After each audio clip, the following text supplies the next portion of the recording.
Hello, എല്ലാവർക്കും നമ്മുടെ പുതിയൊരു വീഡിയോയിലേക്ക് സ്വാഗതം. കർക്കിടക മാസം തുടങ്ങിയല്ലേ, എല്ലാവരുടെ വീട്ടിലും രാമായണമെല്ലാം വായിച്ച് തുടങ്ങിയിട്ടുണ്ടാവും. ഇന്ത്യയിൽ മാത്രമല്ല രാമായണങ്ങളുള്ളത്, ലോകമാകെ 300ഓളം രാമായണങ്ങളുണ്ട് പറഞ്ഞാൽ നിങ്ങൾക്കത് വിശ്വസിക്കാൻ പറ്റുമോ? ഇന്ത്യയെ പോലെ മറ്റ് ഏഷ്യൻ രാജ്യങ്ങളിലും രാമായണം വാമൊഴിയായിട്ടും വരമൊഴിയായിട്ടും നിലനിൽക്കുന്നുണ്ട്. വാത്മീകി രാമായണം. വാത്മീകി മഹർഷി രചിച്ച രാമായണം കാവ്യരൂപത്തിലുള്ള ആദ്യ കൃതിയാണെന്നാണ് വിശ്വാസം. 500 അധ്യായങ്ങൾ ഇതിലുണ്ട്. രാമായണത്തെ 7 കാണ്ഡങ്ങളായി വിഭജിച്ചിട്ടുണ്ട്. ബാലകാന്ഡം, അയോധ്യാകാന്ഡം, ആരണ്യകാന്ഡം, കിഷ്കിന്ധാകാന്ഡം, സുന്ദരകാന്ഡം, യുദ്ധകാന്ഡം, ഉത്തരകാന്ഡം എന്നിങ്ങനെയാണിത്. എഴുത്തച്ഛൻ്റെ കിളിപ്പാട്ട്. തുഞ്ചത്ത് രാമാനുജൻ എഴുത്തച്ഛൻ രചിച്ച അധ്യാത്മരാമായണം കിളിപ്പാട്ടാണ് ഏറ്റവും കൂടുതൽ വായിക്കപ്പെടുന്ന മലയാളത്തിലെ രാമായണ കൃതി. കൊട്ടാരക്കര തമ്പുരാൻ രചിച്ച രാമായണം ആട്ടക്കഥയും മലയാളത്തിലെ പ്രസിദ്ധമായ രാമായണ കൃതിയാണ്. വയനാടൻ രാമായണം. പുൽപ്പള്ളിയിൽ ജനിച്ച രാമൻ്റെയും കൂട്ടരുടെയും കഥ പറയുന്നതാണ് വയനാടൻ രാമായണത്തിൽ. മാതയ്യ എന്ന അടിമമൂപ്പനാണ് ഇതിൻ്റെ രചയിതാവെന്ന് പറയപ്പെടുന്നു. വയനാടും സമീപ പ്രദേശങ്ങളുമായി ബന്ധപ്പെട്ടാണ് ഇതിൻ്റെ കഥ നടക്കുന്നത്. പുൽപ്പള്ളിയിലെ പാകദൈവത്തിൻ്റെ നിർദ്ദേശമനുസരിച്ച് സീതാദേവി നാടുവിടുന്നു. യുദ്ധം കഴിഞ്ഞു വരുന്ന രാമലക്ഷ്മണന്മാർ ഒരു മലയോരത്ത് വെച്ച് സീതയെ കണ്ടുമുട്ടുന്നു. അവരോട് യാത്ര പറഞ്ഞു നീങ്ങുന്ന സീതയെ രാവണൻ കാണുകയും ലങ്കയിലേക്ക് കൂട്ടിക്കൊണ്ടുപോകുകയും ചെയ്യുന്നു. ഹനുമാൻ ലങ്കയിൽ ചെന്ന് സീതയെ തിരിച്ചു കൊണ്ടുവന്നു. പിന്നീട് സീതയും രാമനും വിവാഹിതരാകുന്നു. ഇതാണ് വയനാടൻ രാമായണത്തിലെ കഥ.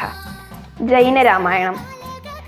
ജൈന പാരമ്പര്യത്തിലെ 63 ശ്രേഷ്ഠന്മാരിൽ ഒരാളാണ് ജൈന രാമായണത്തിൽ രാമനെ അവതരിപ്പിക്കുന്നത്.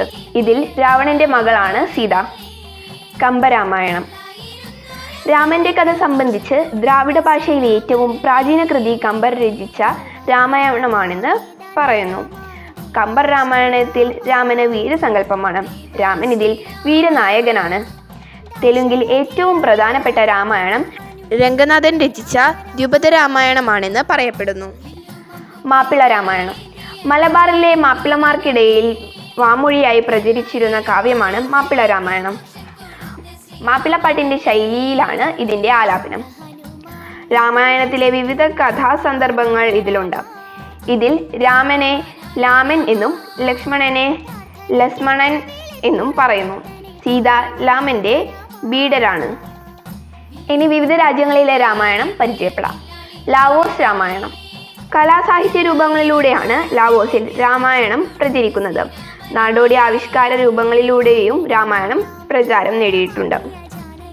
ശ്രീലങ്കൻ രാമായണം. ശ്രീലങ്കൻ രാമായണത്തിൽ രാമൻ ഒറ്റയ്ക്കാണ് വനവാസം നടത്തുന്നത്. രാമന്റെ അസാന്നിധ്യത്തിലാണ് സീതയെ തട്ടിക്കൊണ്ടുപോകുന്നത്. തായ്ലൻഡൻ രാമായണം. രാമൻ വിഷ്ണുവിൻ്റെ അവതാരമാണെന്ന് തായ് ജനത വിശ്വസിക്കുന്നു. അവർ തങ്ങളുടെ രാജാവിനെ രാമന്റെ പ്രതിരൂപമായാണ് കാണുന്നത്. അയോധ്യയോട് സാദൃശ്യം തോന്നുന്ന അയോധ്യ എന്ന സ്ഥലത്താണ് രാമജനനം എന്നവർ കരുതുന്നു. ഖോത്താനി രാമായണം. പഴയ തുർക്കിസ്ഥാന്റെ കിഴക്കൻ പ്രദേശങ്ങൾ ചേർന്ന സ്ഥലമാണ് ഖോത്താൻ. ഖോത്താനി രാമായണത്തിൽ രാമന്റെയും ലക്ഷ്മണന്റെയും ഭാര്യയാണ് സീത. ജപ്പാൻ രാമായണം. തായ്ലൻഡിൽ നിന്നും ചൈനയിൽ നിന്നുമാണ് രാമായണ കഥ ജപ്പാനിലെത്തിയത്.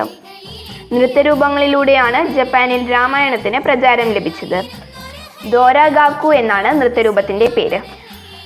രാമായണ കഥയുടെ പ്രധാന ഭാഗങ്ങളെല്ലാം ഈ നൃത്തത്തിലൂടെ അവതരിപ്പിക്കുന്നുണ്ട്. ഫിലിപ്പൈൻ രാമായണം. ഫിലിപ്പൈനിലും രാമായണ കഥകൾക്ക് വേരോട്ടമുണ്ട്. രാവണന് ഇവർ പ്രധാന സ്ഥാനം നൽകുന്നു. പുലുബന്ത്യാർ വംശത്തിലെ സുൽത്താൻ്റെ മകനാണ് രാവണൻ. മലേഷ്യൻ രാമായണം.